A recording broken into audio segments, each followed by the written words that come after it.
It was only ever broadcast once. No listings, no replays, no justifications. Johnny Carson's Tonight Show episode has been subtly removed from the annals of television history. Additionally, nobody at NBC is speaking. For decades, late-night history has been plagued by rumors of a disastrous guest appearance, backstage meltdowns, and a network rush to hide it. What precisely transpired that evening, then? And why is NBC still making such a strong effort to hide it? Your perception of Johnny Carson and the network that made him famous may change as a result of what you are about to hear. The Tonight Show got off to a typical start. The well-known curtain wavered. With that effortless calm that made him a late-night legend, Johnny Carson walked onto the stage as the band began their jazzy opening. However, something seemed weird to a few viewers who happened to be watching on a calm evening in the middle of the 1880s, and what they saw has since grown to be one of the most bizarre unsolved mysteries in television. This specific episode only aired in a few limited countries before abruptly disappearing. It was never repeated. Official archives did not include it at all. Furthermore, NBC has never provided an explanation for what actually transpired. Some thought it was merely a bug. Some believed it to be a scheduling mistake. However, others who witnessed it in real time revealed a different tale, one that NBC never wished for the public to know. At first glance, the guest list for the evening appeared to be quite typical. A well-known musician, recurring comic, and television actor who frequently sat on Carson's sofa. However, the first visitor was the one who made all the difference. That guest was obviously drunk, based on a few now-deleted internet posts and sporadic eyewitness reports. The man stumbled onto the platform as if he owned the place, according to one studio audience member who later spoke anonymously in a podcast interview. He then began shouting things that made everyone in the room hold their breath. Carson attempted to guide the conversation at the beginning of the awkward part, but it was obvious that something was amiss. The guest apparently shouted out stories about well-known figures in the entertainment business, slurred his speech, and interrupted Carson several times. Narratives that were never intended for live broadcast. One backstage technician said one of the claims was so ridiculous that a production worker actually moved forward to break the transmission. But for a while, at least, the cameras continued to roll. The show's feed apparently stopped working in some markets shortly after the interview. Early on, some affiliates shifted to local news or reruns. After a few hours, NBC began receiving calls from perplexed viewers, and then there was silence. Official broadcast logs did not include the episode. Carson didn't bring it up again. And the Tonight Show episode that went missing only became more legendary over time. However, what transpired immediately before the taping started was even worse than the mayhem that viewers witnessed on screen. Even though the audience had not yet seated themselves and the cameras had not yet been turned on, a terrible event was already happening behind the scenes at NBC's Burbank studio. It was intended to be a typical Tonight Show recording that night. Off the record and years after the fact, however, workers reported that it swiftly became a slow-moving catastrophe that no one could halt. The first visitor of the evening was the source of the trouble. A well-known performer who reached the height of his fame in the late 1970s. Charming, erratic, and prone to overindulging, he was well known. The actor showed up at the studio more than an hour late and was obviously intoxicated, according to a former crew member who spoke anonymously on a podcast in the early 2000s. He was apparently slurring jokes to anyone who passed him in the hallway, his speech was irregular, and he had an alcoholic odor. Normally cool under pressure, Johnny Carson was not amused. His show had a long-standing guideline about professionalism, particularly after a couple previous episodes with drunk guests had gotten out of control. Additionally, the same actor had previously tried Carson's patience in a heated interview that ended in awkward silence. According to some, Johnny only consented to his return under duress from NBC officials. Some claim that the appearance was intended to be a redemptive one. Rather, it turned into a nightmare. And dispute erupted in Carson's dressing area just minutes before the taping was scheduled to start. An unnamed intern working backstage that year said that Carson privately confronted the actor and threatened to completely cancel the segment. According to reports, the visitor got defensive, saying he was all right and demanding that the show continue. The shouting match became so loud that it was audible through the door to crew members in the corridor. It is reported that Carson rushed out in a fit of rage, threatening to blame the producers if the guest misbehaved on stage. Nobody was certain of what to do. The crowd was already being seated, the band was set up, the tickets had been distributed, and NBC had no substitute guests scheduled. Perhaps under direct pressure from NBC management, who were concerned about negative publicity or upsetting the guest's agency, the taping proceeded despite the tension. Everyone in the room would be astonished by what transpired next. The crowd applauded. Even Johnny Carson's typical charm was insufficient to mask the tension in the air as he left. Something felt strange right from the beginning of the program. There was a lack of energy. The length of Carson's monologue was unusual, and he introduced his first guest without the customary back and forth with Ed McMahon or the band. At that point, everything started to fall apart. When the guests left, their eyes appeared glazed over and their smile was forced. He seemed a little strange to the majority of the live crowd, possibly jittery or preoccupied. Backstage team, however, understood it was more. He sat down beside Carson and started talking right away. Johnny started talking about Hollywood, former co-stars, and the pressures of stardom before he had even asked a question. The audience initially laughed, not sure if this was all a part of the performance. However, it became evident that this was not a performance as the minutes went by.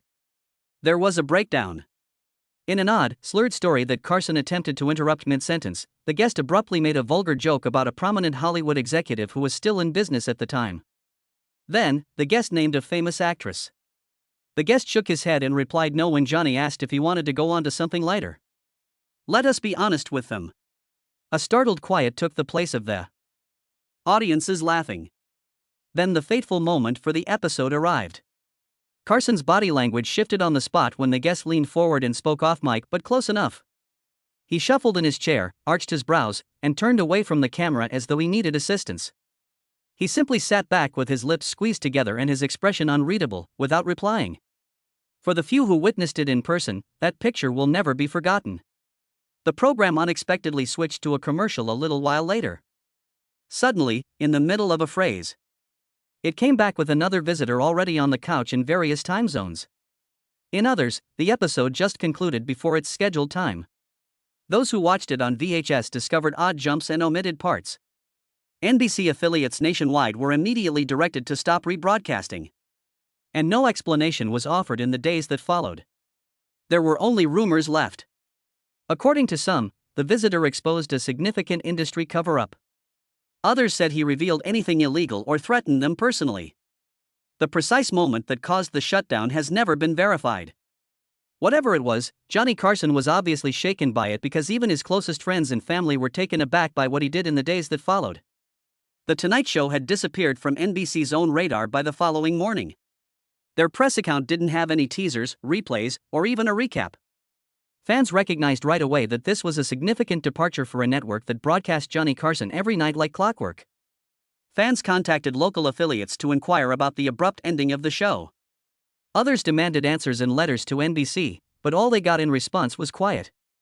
But the network was everything but quiet behind the scenes. Within hours of the broadcast, a flurry of internal memoranda and hush orders started to circulate, according to former NBC employees who later spoke on condition of anonymity. In the Burbank office, one former assistant remembered getting a call before she even reached her desk. Documents that came to light decades later reveal that NBC management deemed the show to be an internal threat and ordered its removal from the tape library right once after it was leaked on a now-defunct forum. The phrases duplicate, no rerun, no archive were even used in one memo. That was very unusual, particularly for a show with Carson's level of cataloging. This episode was handled as if it had never happened, while thousands of others were preserved in their entirety. The master copy had to be destroyed, technicians were told. Rarely utilized, but routine protocol in emergency cases. A second-hand source claims that the editor, who was there that evening, paused. He was aware that the video might one day prove useful. A second, unapproved copy was allegedly surreptitiously sneaked out prior to erasure. NBC never verified it. However, since then, bits and pieces of the episode have surfaced in collector forums and odd internet auctions. 2 weeks after the incident, a long-standing Tonight Show archivist was quietly reassigned, which was one of the strangest turns. He has been keeping up the extensive tape collection of the show for more than 10 years. Co-workers said he had attempted to keep an internal record of the incident. He was abruptly removed without providing a public justification. Not even Johnny Carson's own staff spoke out. Even in casual conversation, producers and writers were instructed not to mention the incident. Those who made an effort to delve further were eventually driven out or discreetly retired. In the NBC hallways, the expression Carson blackout became an unwritten warning not to walk where the network had set a line.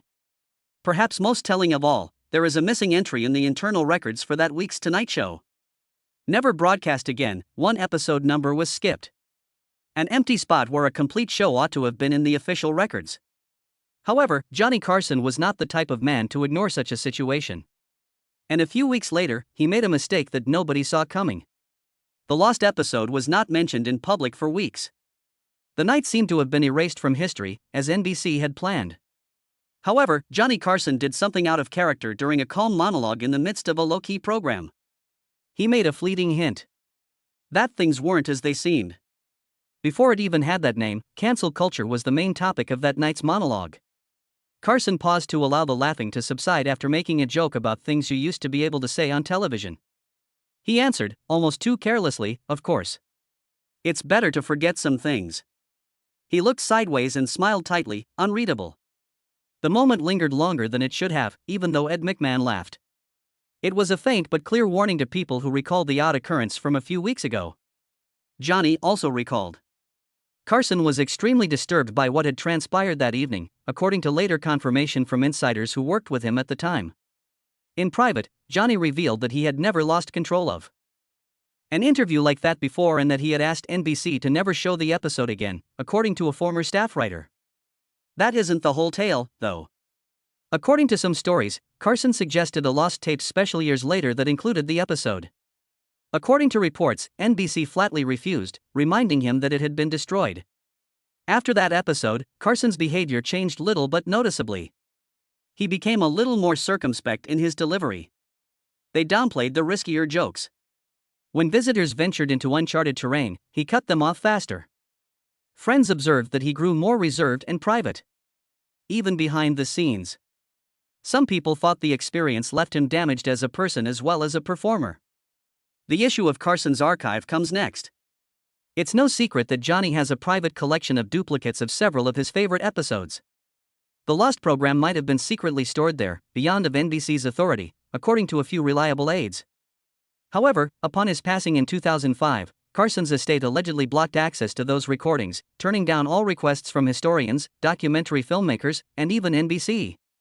As of right now, no official Carson collection has ever included any footage from the episode. It is the only episode from the later years of the show that has no transcripts, still photos, or video left. That absence says a lot about a man who helped shape a whole television age. However, one individual, the visitor at the center of it all, never seemed to get over the story as it faded from public discourse. After the transmission disappeared, everyone's eyes silently shifted to the man who had lit the night on fire, but nobody dared to speak about him in public. Even though NBC declined to reveal the guest's identity, enough information was made public by whisper networks, anonymous tips, and outdated scheduling records to help identify them. And it was hard to overlook the impact for those who were listening. Once upon a time, this actor was well known. In the 1970s and early 1980s, he frequently appeared on television and starred in a number of successful motion pictures. However, his career started to fall apart in odd and unexpected ways not long after the program aired, if only momentarily. Film offers dwindled. He was apparently working on a network sitcom that was abruptly cancelled. He stopped making frequent public appearances and came across as aloof and reserved when he did. At the time, a tabloid published an ambiguous article about a TV meltdown that alluded to a late-night incident that had resulted in a blacklisting. Fans made the connections even though no names were printed. According to one journalist, network officials persuaded a large studio to abandon a project. A prominent person in the industry, the actor's agent, abruptly fired him without providing an explanation. The man's affiliation with The Tonight Show was completely removed, which adds to the strangeness of the situation. No official guest lists for that season include his name. After years of replays, archive material of his previous appearances was discreetly removed from syndication. It appeared as though all evidence of his relationship with Johnny Carson had been erased. Although the actor never discussed the incident in public, he became irate when questioned about his time on The Tonight Show in a rare interview more than 10 years later. "I don't discuss that," he stated firmly. "People made sure I paid for that mistake, which was a significant one." His voice conveyed dread as much as regret. What came to light in his abandoned memoir is even more terrifying. Parts of a draft biography were posted online years after he vanished from the public eye. "The Night That Ruined Me" was the alleged title of one chapter that was never published. Despite the lack of specifics, it detailed a humiliating event involving a well-known television personality, substance abuse, and betrayal. There are those who think it was a confession. Some believe it was a warning. The last twist then appeared. Conspiracy forums started linking the actor to a series of behind-the-scenes scandals that had subtly shaken Hollywood years after he had all but disappeared. His remarks on the Carson broadcast, according to others, had revealed something more significant that influential individuals wished to keep hidden. It's difficult to establish if that was accurate or only a component of the expanding myth. But there's no denying that his career never bounced back. Additionally, anyone who attempted to share his perspective were frequently silenced as well. Parts of that night, however, would not remain buried. Additionally, elements of the lost episode started to reappear despite NBC's best attempts. For many years, the Lost Carson incident was dismissed as a myth, something that was discussed but never validated. But then, slowly and silently, fragments of it started to show up. Not in official venues, not in retrospectives or documentaries, but in odd, erratic places. Private collector auctions, anonymous forum posts, and grainy VHS movies. It appeared like the video would not go away, despite NBC's best efforts to hide it. The early 2000s saw the first significant leak. A user posted what looked to be a low-resolution footage to a forum dedicated to old television. Johnny Carson in the middle of an interview. Less than 30 seconds passed.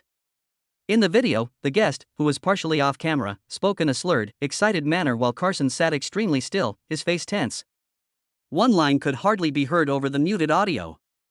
They all knew but remained silent. Within a day, the video disappeared from the forum. Follow-up attempts to get in touch with the user were unsuccessful, and their account was deactivated. Years later, another tidbit came to light. In a private online auction, this time, was a still frame, a single picture purportedly taken from a home recording of the performance that evening. Instead of sitting as he usually did during interviews, it showed Carson standing next to his desk. His mouth was open, his eyes narrowed, and he seemed to be in the middle of a sentence with his hand on his hip. The seller acknowledged that an unidentified buyer had bought the video, but he would not disclose the sale price. The seller claimed to have captured the episode live, having connections to the network. Reports began to come in. A retired NBC engineer reportedly gave a substantially modified version of the episode to a Canadian collector. He did not post the entire video, only screenshots. A fuzzy frame-by-frame breakdown from what they characterized as a damaged reel was shared by another Reddit member. Nothing was online for very long. NBC's legal team acted quickly, issuing takedown notices whenever a breach surfaced. Legal threats and copyright accusations to prevent the video from going viral. More conjecture was only stoked by this. Why would NBC spend so much time discussing an occurrence that happened decades ago? Why were they still keeping an eye out for any signs of it on obscure discussion boards and websites? NBC has a staff that keeps an eye on archival leaks, according to insiders. An unofficial squad tasked with managing the company's history and preventing high-risk content from being public is known as the Vault Unit. The allegations made by a documentary director who had been preparing a Carson retrospective for a well-known streaming service were even more unsettling. He claims that before they looked over his outline, which mentioned the lost episode in passing, NBC first granted access to hundreds of hours of film. Then there was no more communication. Without providing a statement, the studio removed his support and denied him access. The entire episode has not yet been published. Not even in underground circles. However, every time a new fragment surfaces, it brings up existing issues. What was mentioned that evening? Why is NBC still so concerned about keeping it a secret? And is the only complete copy still in the possession of someone, somewhere? According to one theory, they are, since the last piece of this riddle may be the most illuminating. The entire episode has never been seen. Officially, no. There have been persistent whispers, even in bootleg circles. One thing emerges from each frame that is leaked and each voice that is hushed.